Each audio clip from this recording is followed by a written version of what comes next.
Hello again, and welcome back to another video in the ongoing series of showing off my collection that I've collected and painted over the years. What you see laid out in front of you is my World War I German high seas fleet. It's a 1/6000 scale. All the ships are figurehead, and they're amazing little ships. They're tiny. Where's my finger? Like, look at the size of these things. But the detail on them is amazing, and they were really easy to paint. Fiddly, but really easy. They weren't difficult. It didn't seem like a chore, so I really enjoyed painting them.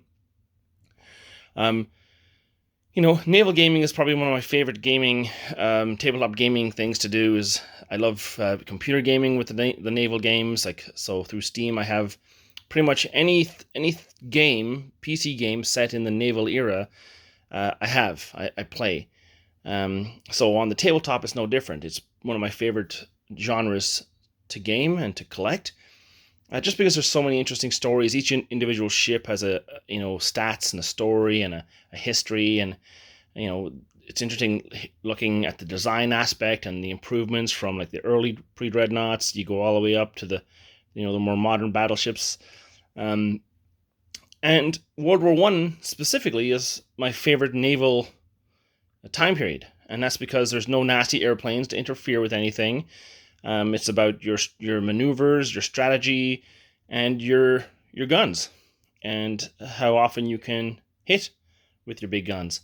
So World War I is almost criminally underrepresented in the gaming, the hobby, and World War I naval is a niche part of that, but to me, this is one of my favorite time periods, and this is one of my favorite collections. So this here is the German High Seas Fleet.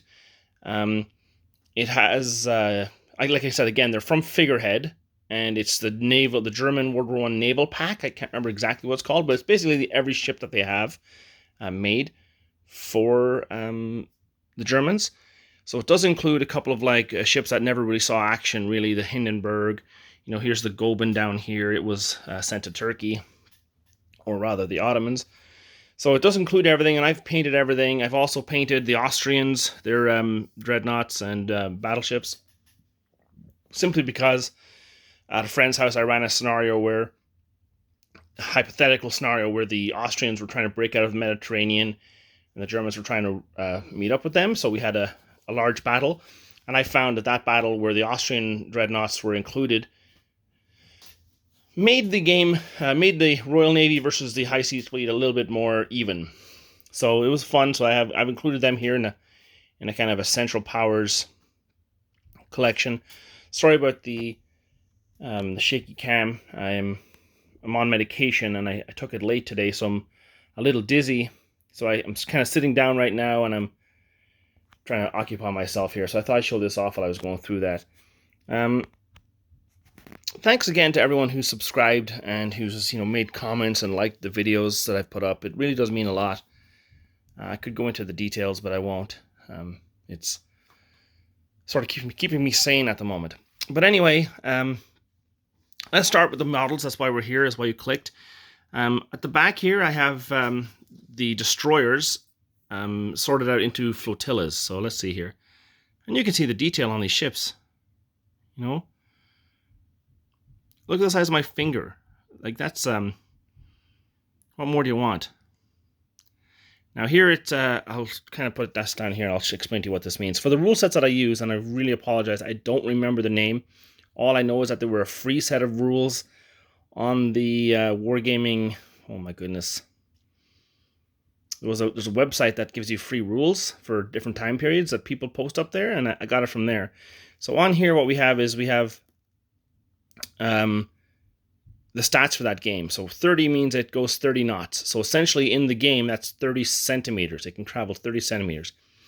The 1 times 4 inches, it means it gets 1 dice on the 4-inch gun scale. So the rule set has a scale. Again, I'm shaky cam here. I'm really dizzy. Probably shouldn't have done this right now, but it has the rule set has a scale for 4-inch, 5-inch, 6-inch, all the way up to 18-inch. But you roll 1 dice for this whole base on the 4-inch scale, and 1T means 1 torpedo. So it's pretty handy.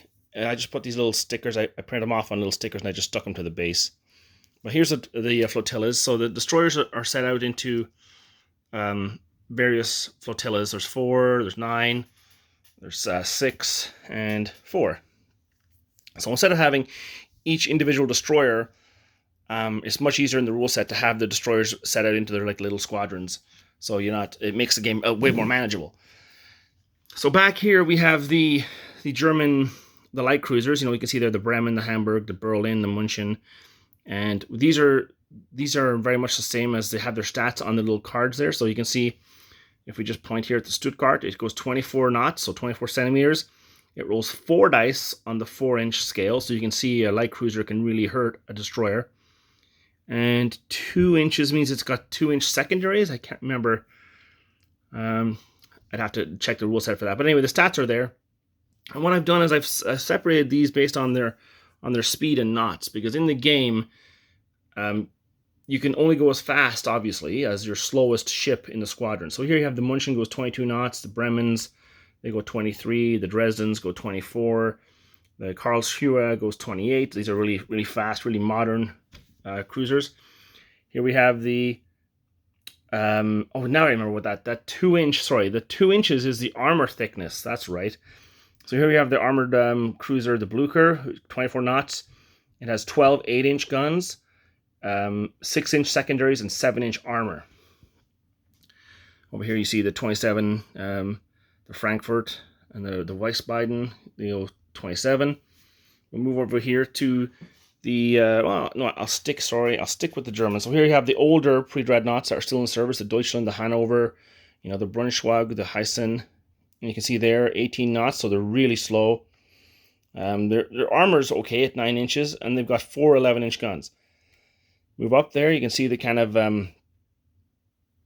still old, but the Pommern. Move up, you see the pre-dreadnoughts are going a little bit faster now at 19, and they're starting to have more big guns and less secondary, so 12 11-inch guns. So again, in the game, not every gun can shoot out each side, obviously, because some of the guns are offset. But you can see here, we've got the Westfalen, the Braunschweig, Nassau, the Posen. I mean, obviously I'm butchering the pronunciations. We move up again. They're starting to get a little bit more modern, 20 knots, 12-inch guns. So they've gone up an inch in the gun size. The armor is basically the same, but I mean, you have the Ostfriedland, the Thüringen, Heligoland, Oldenburg. We're moving up again, starting to get a little bit faster again, 21 knots, 10 12-inch guns, but the armor is much increased, so it's 14 inches instead of 12. And the armor, basically, I can't remember exactly what the rules set, but I think the gun size, a 4-inch gun isn't going to penetrate a 14-inch armor, obviously. The torpedoes can, but not the guns. So just give me 1 second here. Sorry about that bad cut. I had a little bit of thought I was going to faint there for a second. But anyway, 21 knots. That's what happens when you don't take your medication on time. I'm 4 hours late. But 21 knots, heavily armored. The König Albert, the Kaiser, the Friedrich der Gross, and the Kaiserin. And these are like more modern ships, more than a match for anything in the Royal Navy arsenal. And then you have the premium. You have the Grosser Kurfürst, and they're 10, 12-inch guns and 14-inch armor and 6-inch secondaries. There's not really much difference between the two stats on these ships in the game terms, but what they do have is this class of ship has offset guns. Not every gun can shoot to the starboard or the port side, whereas a Grosser Kurfürst line, they have centerline guns, so although the stats are the same, they're actually in the game much more powerful. There's all 10 guns are firing to the starboard or port, whereas with the Regent, I think it's 8 guns. But here you have the König, the Kronprinz, and the Markgraf. And then we go up to the pride and joy of the fleet, which is the battlecruisers. And they get a lot of action. And for all intents and purposes in the game, they're essentially really fast battleships. So you can see 21 knots versus about an average of 27. The Hindenburg wasn't really used at Jutland, but it's still here.